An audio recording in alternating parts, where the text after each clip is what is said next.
Hello viewers, welcome to this YouTube channel. Today we are going to discuss about EMF equations of an ideal transformer at no load. ये जो मेरा पहला video था उसका ही second part है, मतलब कि ideal transformer at no load वाला जो वीडियो था उसका ही सेकेंड पार्ट है. उस वीडियो में हमने डिस्कस किया था कि theory about the ideal transformer at no load and the behaviour of ideal transformer at no load. But इस वीडियो में हम लोग डिस्कस करेंगे the EMF equations of all that things. Okay, so without wasting any time let's get started.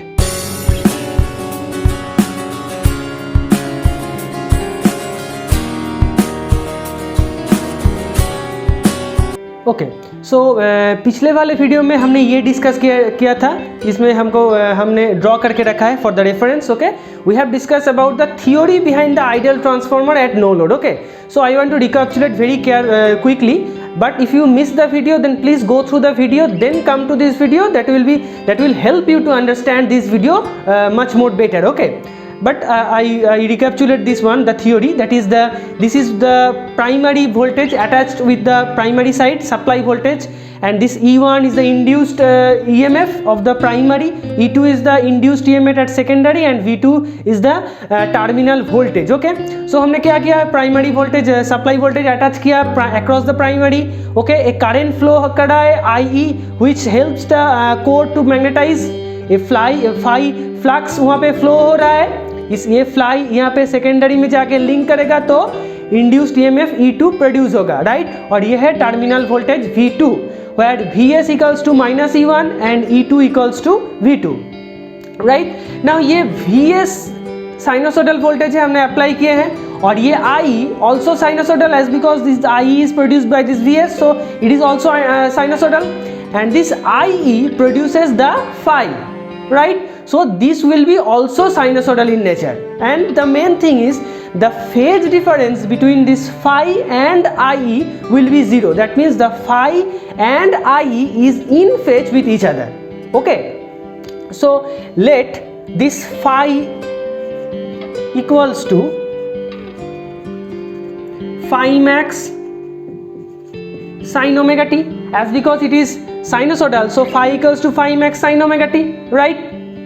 It is the equation of the generated flux by the primary winding. Okay, it is the equation of the flux generated by the primary winding, where phi max is the maximum value of that flux phi. Okay, so हमने क्या कहा था कि IE and phi के बीच में कोई phase difference नहीं रहेगा.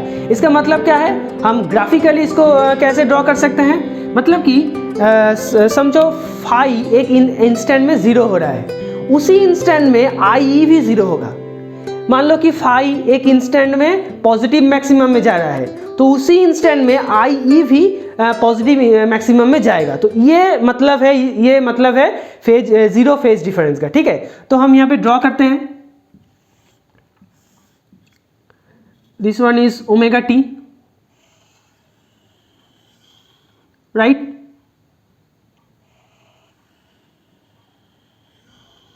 Okay, this will be IE and this will be phi, right.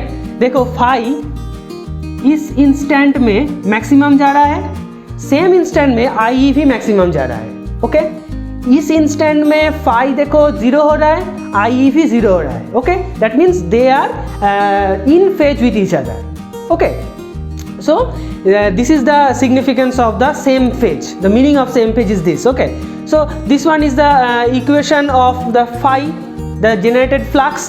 Now induced EMF at primary. Induced EMF, what will be the equation of induced EMF at primary? Suppose the instantaneous induced EMF is E1, right.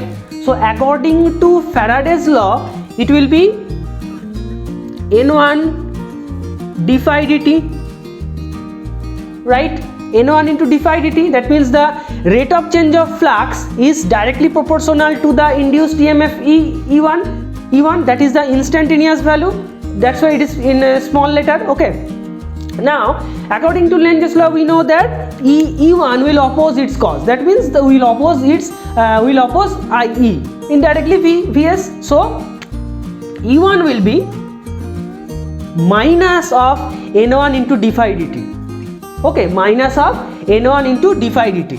So if you put the value of phi, then it will be minus n1 ddt of phi max sin omega t, right?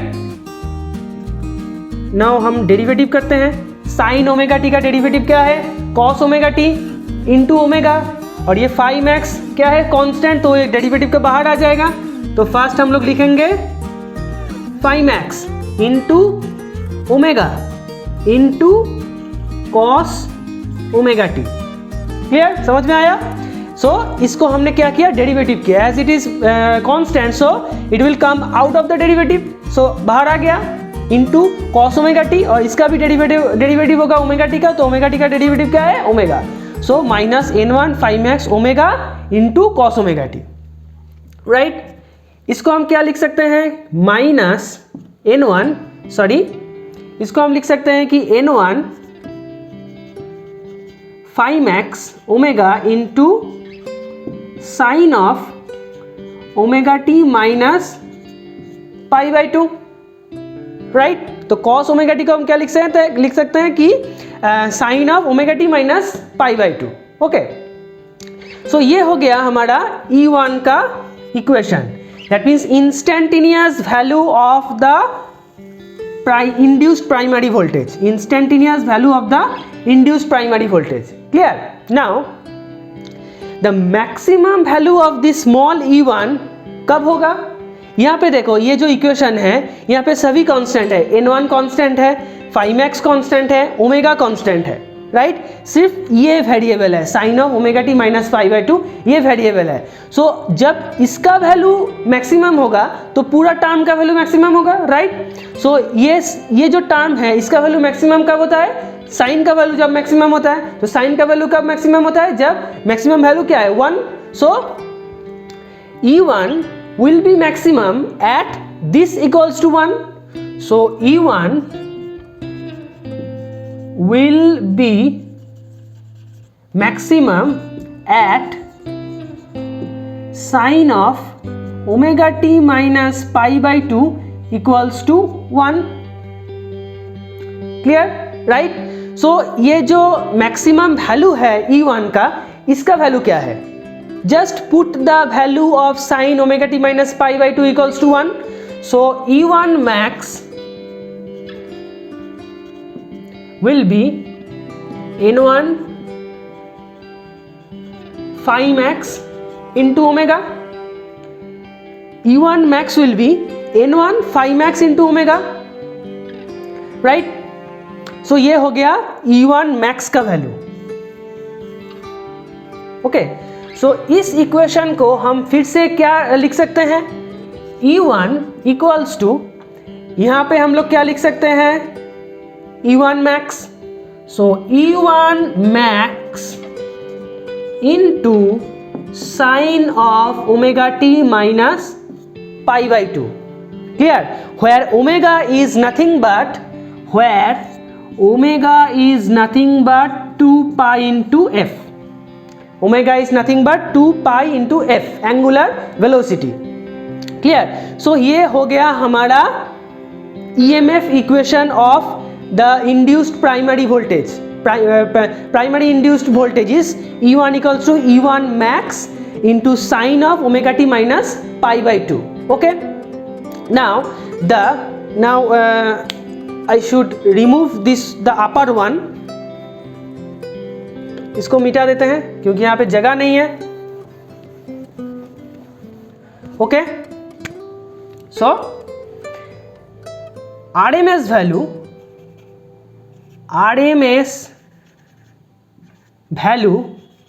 of E1 is, suppose E1 is the RMS value of small e1, so it will be E1 max divided by root 2. हम लोगों को क्या पता है? RMS value equals to maximum value divided by root 2. So E1 max divided by root 2. Now put the value of E1 max, that is n1 phi max into omega divided by root 2. Clear? Now again, if you put 2 pi f divided by root 2, clear? So ये 2 को हम क्या लिख सकते हैं, root 2 into root 2, root 2 into root 2 equals to 2. So तो एक root 2 cut जाएगा, एक रूट 2 कैंसिल आउट हो जाएगा. सो यहाँ पे क्या होगा, root 2 pi f n1 into phi max. Okay, root 2 pi into f n1 into phi max. So that is the RMS value. That is the RMS value of the induced voltage at primary winding. RMS value of induced voltage at primary winding. This one is E1, that is root 2 pi into F N1 phi max. Okay, and this one is the total EMF equation. Okay, so हम लोगों को क्या याद रखना पड़ेगा? First is this one. The maximum value of induced EMF at primary is this, and this one is the instantaneous EMF equation, that is E1 max into sin omega t minus pi by 2. Okay, and this one is the RMS value. Okay, so ये 3 equations को हम लोगों को याद रखना पड़ेगा. Okay, so ये हो गया प्राइमरी साइड का all the equations, right? सो यहाँ से हम लोग एक कंक्लूजन में आ सकते हैं कि देखो, ये सबको हमने मिटा देते हैं और एक बार फिर से लिखते हैं. ठीक है,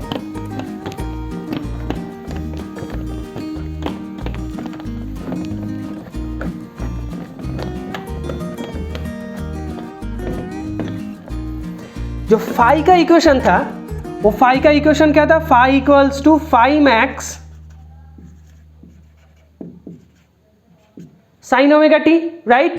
और यहाँ पे जो E1 का इक्वेशन निकाला है हमने, तो क्या था वो? E1 max into sine omega T minus pi by 2, right? If you compare these two equation, then you can find that there is a phase difference between phi and E1. There is a phase difference between phi and E1. Why? देखो, दोनों equation sine curve है, right? पर यहाँ पे क्या है? देखो, यहाँ पे क्या है? ओमेगा टी, और यहाँ पे क्या है? Omega T minus pi by 2. Okay, so E1, the phase difference between phi and E1 is this, right? Phase difference क्या है? Pi by 2. Now E1 is lagging or leading? As because it is in minus, so E1 is lagging. That means E1 will lag behind the phi by 90 degree. Okay, समझ में आया? सो इसको हम कैसे draw कर सकते हैं? इसको हम कुछ इस तरह से ड्रॉ कर सकते हैं. ये हो गया फाई, हमारा रेफरेंस, राइट? इसके इन फेज में कौन रहेगा? IE, right? और इसके पीछे 90 डिग्री पीछे कौन रहेगा? E1. So it will be E1. हमने RMS वैल्यू को ड्रॉ किया यहाँ पे, right? That's why it is capital.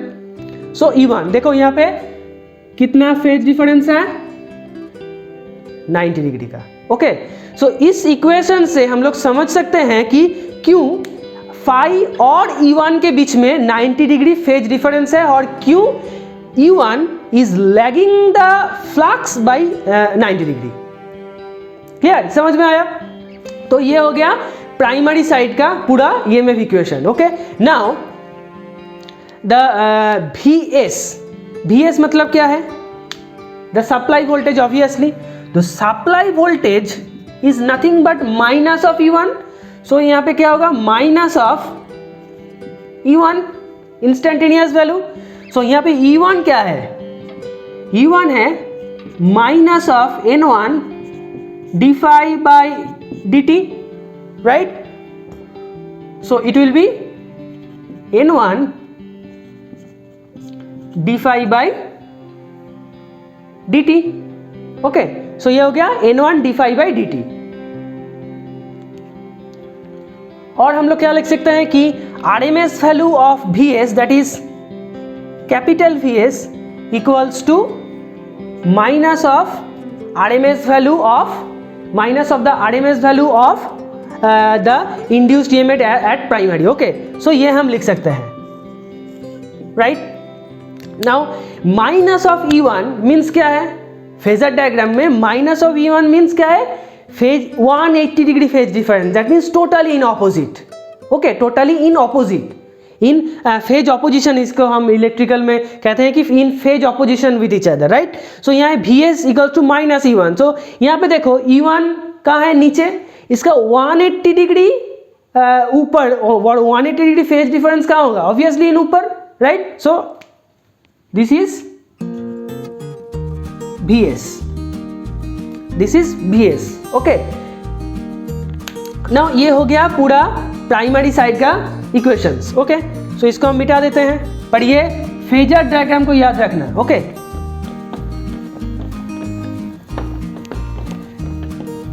Now for same secondary side के लिए क्या होगा, इसको हम जल्दी लिख रहे हैं. E2 equals to minus N2 d∅/dt.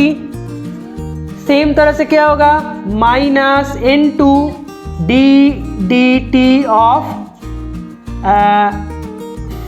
phi max sin omega t, right, equals to minus N2 phi max क्या होगा, बाहर आ जाएगा. यहाँ पे साइन ओमेगा टी का डेरिवेटिव क्या है, कॉस ओमेगा टी, और ओमेगा टी का डेरिवेटिव क्या है, omega. So minus N2 phi max omega into cos omega T. ये माइनस कॉस ओमेगा टी को हम क्या लिख सकते हैं, N2 phi max omega into sine of omega T minus π/2, same as previous. So इसका E2 का मैक्सिमम वैल्यू कब होगा, जब ये मैक्सिमम होगा sine of omega T minus π/2, same as previous. So हम लोग क्या लिख सकते हैं, E2 equals to E2 max sine of omega T minus π/2, where this E2 max is nothing but N2 phi max into omega. Clear, same as previous, just क्या होगा, यहाँ पे N2 हो जाएगा, यहाँ पे E2 हो जाएगा और E2 max हो जाएगा, राइट. सो ये इसका जो RMS वैल्यू है, RMS वैल्यू वो क्या होगा, मान लो कि वो कैपिटल E2 है, right. So capital E2 will be E2 max divided by √2. Clear, तो सेम एज प्रीवियस होगा, क्या लिख सकते हैं हम, N2 omega phi max divided by √2. N2 omega phi max divided by √2, we can write 2π/2 into F. Omega का value हमने put किया 2π into F into N2, right, phi max. इसको हम ऊपर लिखते हैं, दिखने में आसानी होगी. E2 equals, that means the RMS value of induced secondary voltage E2 is nothing but √2 phi f N2 into phi max, √2 phi f N2 into phi max. Okay, so ये हो गया RMS value of secondary induced voltage, right. और RMS value of primary induced voltage क्या था, E1 same ही रहेगा, √2 into N1 phi max. Clear, so ये हो गया √2, ये है प्राइमरी का RMS value of induced EMF, ये है सेकेंडरी का RMS value of induced EMF, right. So अब हम क्या कर सकते हैं, देखो एक बहुत इंपॉर्टेंट चीज़ है, इसको याद रखना, अच्छी तरह से इसको याद रखना। देखो E2 और E1 is equals to, okay, E2 और E1 इज इक्वल्स टू, मतलब इन फेज, सेम ही फेज में रहेगा। तो यहाँ पे क्या होगा कि E2 होगा, यहाँ पे क्या होगा माइनस E1 होगा।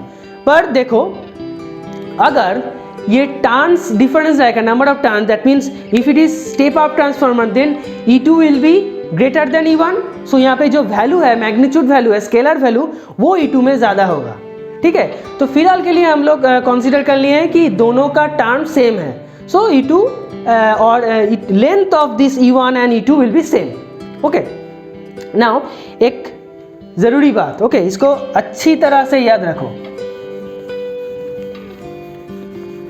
Let me explain.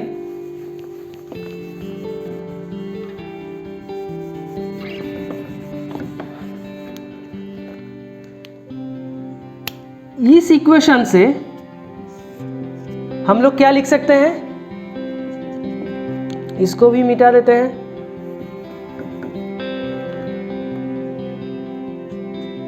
E1 by N1, मतलब N1 को नीचे ला लें, ठीक है, √2 pi f into phi max, √2 pi f into phi max. Okay, इस इक्वेशन से हम लोग क्या लिख सकते हैं, same E2 by N2 equals to √2 pi f into